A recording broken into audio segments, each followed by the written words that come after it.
Okay, every module has some aims. The aims of this module are to give you, the students, some project management skills and some human skills in order to get projects done, to work in project teams, to work with project teams, to work as a project manager. Now, the aims of the module are because business gets things done by developing new products, by introducing new products, by running projects. Businesses achieve their strategic aims by running projects. And very possibly, the chief executive officer, when you join the company, will say, I see you're the new graduate. I've got a project that you need to run. And of course, this will be the project that nobody else actually wants to do. So my name is Andrew Bell. I'm a mechanical engineer by training. And I spent around 16 years at Rover Group, an automotive company. Now, in the automotive world, everything is a project, a product development, a facelift, a new vehicle. But I spent my time running IT projects in the computer-aided design environment. Now, in the middle 1980s, the IT systems, the computer-aided design systems, were rooms full of mainframe computers run by half-inch magnetic tapes. And over the 16 years I was at Rover Group, these then migrated. We had to upgrade the database. We had to increase the memory. We moved to Unix workstations. We changed the computer software as we merged with different companies. We had to increase the memory on the computers. We had to train the users. So all the projects that I was involved in were IT-type projects. I left the automotive industry in 1999, and I spent 4 years as a trainer, training project management, 1 day or 2 day training courses around the United Kingdom. I went over to Germany as well, training project management tools and techniques. And I went to companies like British Oxygen or Nokia. I went to Boots as they tried to introduce a new product to help them with their project management, or fast-moving consumer goods. I went to a company that developed salads in packets for a particular customer. So I went around talking about project management to a variety of companies. I've now been at the university 12 years. My contact details, a.bell@coventry.ac.uk. And as a member of staff, I am now studying for a PhD, which is looking into the use of simulations in project management education. Okay, you may also meet Anne. Anne's an assistant lecturer. She has some experience of teaching and supporting this module over the past year. Anne will be delivering most of the seminar sessions. Okay, there are 3 main classroom contact points for this module. There's an hour lecture each week. There's an hour seminar each week, and there's an hour computer lab each week. So in the lecture, I should give you some knowledge, make you aware of some fact about project management. We'll then put that into practice in the seminar, and it might have an electronic component in the PC lab.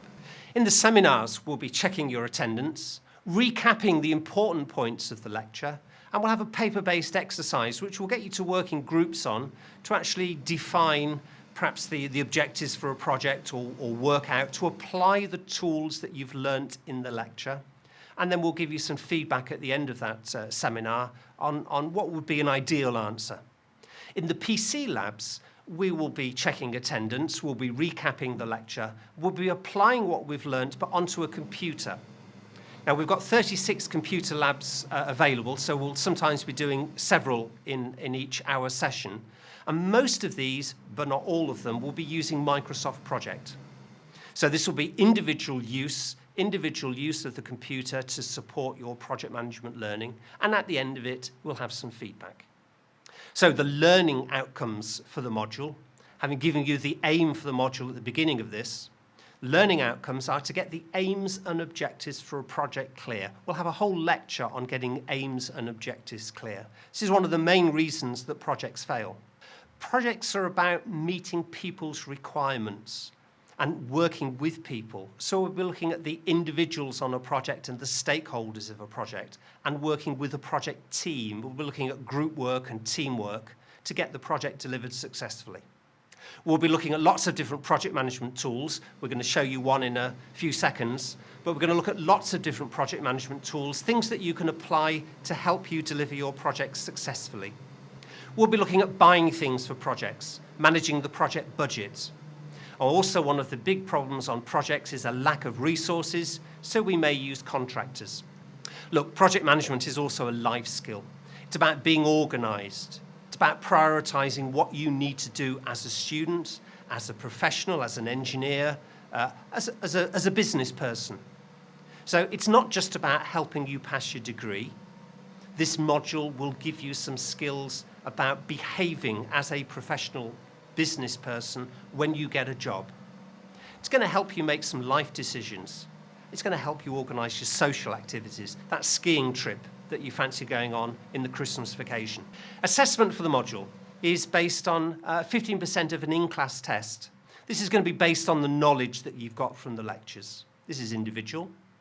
And then also a 15% in-class test based on Microsoft project use. There's going to be a group presentation around March, which is going to, you'll be working in groups. We'll put you into groups through the seminar sessions, and you'll be doing a presentation. And there's a 50% exam in May, usually.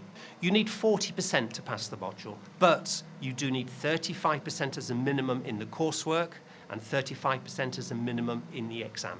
So here's the typical project management tool, a Gantt chart. What I want to convey at this introduction to project management, that project management is more than just Gantt charts. I mean, the assumptions that we've made to arrive at this Gantt chart is that we can afford to do the project. We've got the money to do the project. That the senior managers want us to do the project. That everybody else involved in the project agrees that this is the right thing to do. That it's technically feasible. A Gantt chart doesn't show you any of that information. But this is why projects go wrong. So here's a list of assumptions that perhaps we need to have checked before we produce a project Gantt chart. Do we really want to do this? Do the senior managers support it? Will it save us money? Can we control the budget on this project? Is it technically feasible? Do people agree who is doing the work on the project? And have we actually got the correct sequence for the activities? This module will also help you in your final dissertation project. The project brief, we'll talk about project specifications and project briefs. You're required to do that for a student dissertation project. So getting your project objectives clear for your dissertation will be assisted by this module. I'm going to be talking about senior managers, absolutely vital in supporting projects. And you're going to be given a supervisor for your dissertation. So if I'm talking about senior management support, you're going to be thinking supervisor support. Generating the task list is going to be a lot easier for a student project. On a real-life project, there will be hundreds, maybe thousands of tasks that you'll identify. And the durations of the activities will be set by the students rather than by other people. The resources will be just the student. It will be useful learning Microsoft projects because you will be required to do some plans for your project, so your supervisor knows that you're in control of the project. So this module will help your dissertation. So we've got a list of lectures.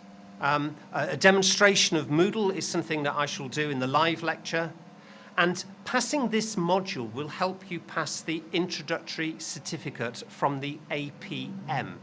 So a teaching schedule is downloadable from Moodle. It's going to tell us what week we're in, what seminar we'll be having, what the lecture is, and what we'll be doing in the PC lab, which is mainly Microsoft project exercises. So you need to print this off and have it with you so you know what's coming up in the week ahead. Look, you're only timetabled for 3-hour attendance on this module, but this module represents 200 hours of study. So you need to be spending 4 or 5 hours a week on the module. So it's not just attending the lecture and the seminar and the PC lab. You need to think about this. You need to go and find other material. You need to read some books from the library. That's how you'll get a good mark in this module. And talking about the library, the British Standard is available from the library. We'll be talking about that in the next video clip. It's the British Standard for Project Management. But there are also many other project management books in the library. One I'd recommend is by Field and Keller, But as I say, if you go to the library catalogue and search for project management, there are over 750 different project management books available.